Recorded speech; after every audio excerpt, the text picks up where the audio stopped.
साल 1991 में नरसिम्हा राव का वो फैसला जो काशी में बन गया विरोधियों की ढाल। क्या कानून जब तक नहीं बदलेगा काशी में शिवलिंग की पूजा अर्चना शुरू नहीं होगी? मोदी शाह कुछ ऐसा करेंगे कि काशी से मथुरा तक हर विवाद हमेशा के लिए खत्म होगा। लालकृष्ण आडवाणी की रथ यात्रा, नरसिम्हा राव सरकार का डर और संसद में पारित एक कानून, इन तीनों का काशी में लग रहे हर हर महादेव के नारों से एक नया कनेक्शन बन रहा है। क्या है वो आपको इस रिपोर्ट में समझाएंगे। सोमनाथ से आडवाणी का रथ अयोध्या के लिए सितंबर 1990 में निकला। साल 1991 में अयोध्या और राम मंदिर का मसला देश में गूंजने लगा।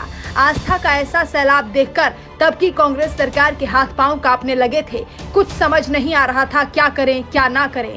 30 साल बाद अयोध्या और राम मंदिर वाला विवाद खत्म हो गया। मोदी ने राम मंदिर का शिलान्यास कर दिया। अयोध्या में अमन है और देश इस मुद्दे को पीछे छोड़ आगे बढ़ गया है। लेकिन अब एक तबके को लग रहा है साल 1991 में नरसिम्हा राव सरकार ने एक ऐसा फैसला किया जिससे हिंदुस्तान के करोड़ों लोगों की आस्था बंधक बन गई। फैसला तथ्य और तर्क से अधिक इस दलील पर लिया गया कि एक तबका नाराज न हो जाए, देश में उत्पात न हो जाए। ये एक ऐतिहासिक भूल साबित हुई। दरअसल इस कानून पर यह नई बहस ज्ञानवापी परिसर में शिवलिंग मिलने के दावे के बाद शुरू हुई है। भक्तों का कहना है कि कोई भी ईश्वरीय प्रतिमा या शिवलिंग बिना पूजा अर्चना के नहीं छोड़ा जा सकता।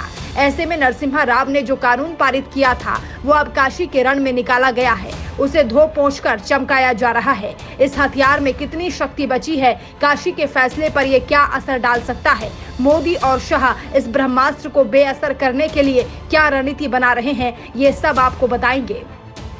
1991 में अयोध्या में राम मंदिर आंदोलन पीक पर था। विवादित ढांचे को हटाने की मांग जोर पर थी। कांग्रेस अयोध्या मसले पर हार तो मान चुकी थी। डर ये था कि मथुरा, काशी और दूसरे मसले ना उठे। कांग्रेस सरकार ने प्लेसेस ऑफ वर्शिप एक्ट 1991 पारित कर दिया। उपासना स्थल कानून के मुताबिक 15 अगस्त 1947 से पहले धार्मिक स्थल जैसे थे वैसे ही रहेंगे। कानून की तीसरी धारा के मुताबिक धार्मिक स्थल में कोई ढांचागत बदलाव नहीं किया जा सकेगा। ये साबित हो जाए कि किसी धर्म स्थल को तोड़कर नया ढांचा बनाया तब भी बदलाव नहीं होगा। तो सवाल ये उठता है कि फिर अयोध्या में जब राम मंदिर को लेकर फैसला आया तो इस कानून का जिक्र क्यों नहीं उठा, क्यों विरोधियों की आवाज पर ताला लगा रहा? दरअसल इसका जवाब भी इसी उपासना स्थल कानून में दर्ज है। कांग्रेस सरकार के लिए राम मंदिर के मसले पर देश की भावनाओं के खिलाफ जाना आसान नहीं था, इसलिए अयोध्या का जिक्र इस कानून में अपवाद की तरह किया गया। लेकिन कृष्ण की जन्मभूमि और भगवान शिव की मोक्षदायिनी काशी के विवाद को लेकर इसमें कोई गुंजाइश नहीं छोड़ी गई। इस कानून के मुताबिक 15 अगस्त 1947 वाली यथास्थिति बनाए रखना सरकार की जिम्मेदारी है। काशी में सर्वे के बाद जो सच सामने आया उसके बाद सवाल इसी कानून पर उठने लगे हैं। मांग ये भी है कि संसद में नया कानून बनाया जाए, कांग्रेस की इस भूल को सुधारा जाए। उपासना स्थल कानून पर नई डिबेट शुरू हो चुकी है। हिंदू पक्षकारों का कहना है कि काशी पर कोर्ट का मुकदमा 1991 में चल रहा था, ये कानून लागू नहीं होता। मुस्लिम पक्षकारों का कहना है कि काशी उपासना स्थल कानून के दायरे में है, अब बदलाव मुमकिन नहीं है। मुस्लिमों के बड़े ठेकेदार होने का दावा करने वाले ओवैसी ने अपनी एक पुरानी बाइट ट्वीट की है, वो पहले सुनिए। Tomorrow there are many masjids where Sangh Parivar has claim over them. They can use this.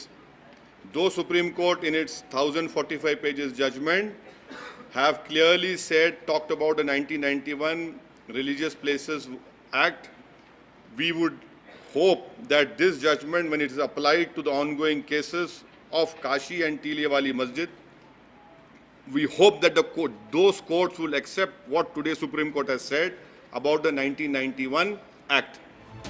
Owaisi और उनके समर्थक 9 नवंबर 2019 को अयोध्या फैसले के बाद पीएम मोदी की अपील, अब तक कटुता को भूलकर फैसले को कबूल कीजिए का जिक्र करता है।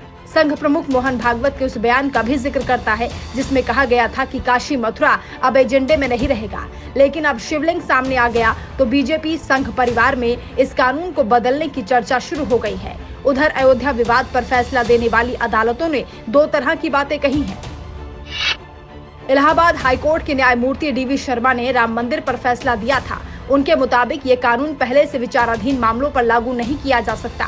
वहीं अयोध्या विवाद पर सर्वोच्च न्यायालय ने अपना फैसला देते हुए साफ किया कि यदि कोई केस पहले से चल रहा होगा तो भी ये कानून उस पर लागू होगा। तो सवाल अब ये उठ रहा है कि काशी में बाबा भोलेनाथ के अधूरे दरबार को अब पूरा कैसे किया जाएगा। पुलिस सुरक्षा में आ चुके शिवलिंग का अब क्या होगा। ऐसे में दो ही उपाय हैं, या तो सर्वोच्च अदालत में 5 जजों से बड़ी संवैधानिक बेंच बैठे, उपासना स्थल कानून पर नया फैसला आए, या फिर मोदी और शाह देश की संसद में नया कानून बनाकर 30 साल पुरानी कानूनी बाधा को दूर करें। टीम बदलाव।